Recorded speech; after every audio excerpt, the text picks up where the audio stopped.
Після захоплення Кримського ханства 1783 Російською імперією у Таврійських степах майже не лишилося кримських татар.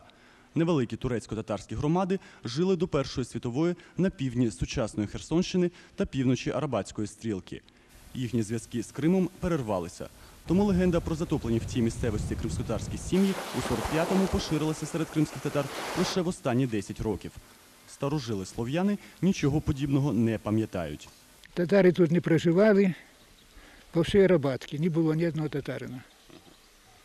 От наїжджали вони сюди, що от батько був живий, так вони приїжджали сюди. Ну, це друзі його з цієї Кам'янки, вона Акманай раніше називалося, це село. А туди вони їздили, возили сюди этот виноград, вино. Не слышала я такого, щоб тут топили татар, бо їх тут і не було.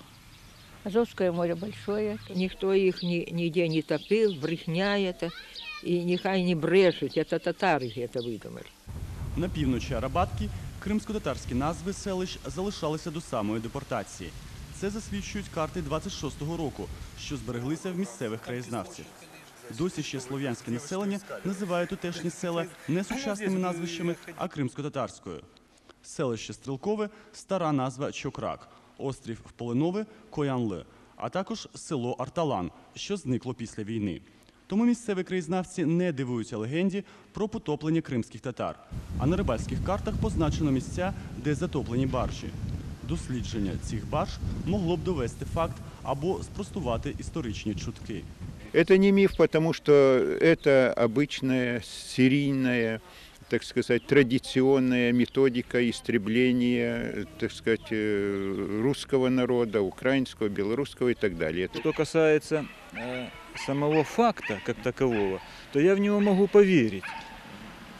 Если истреблялось, допустим, русское офицерство в Крыму, можно было собрать офицеров и уничтожить, то почему нельзя было уничтожить оставшихся татар?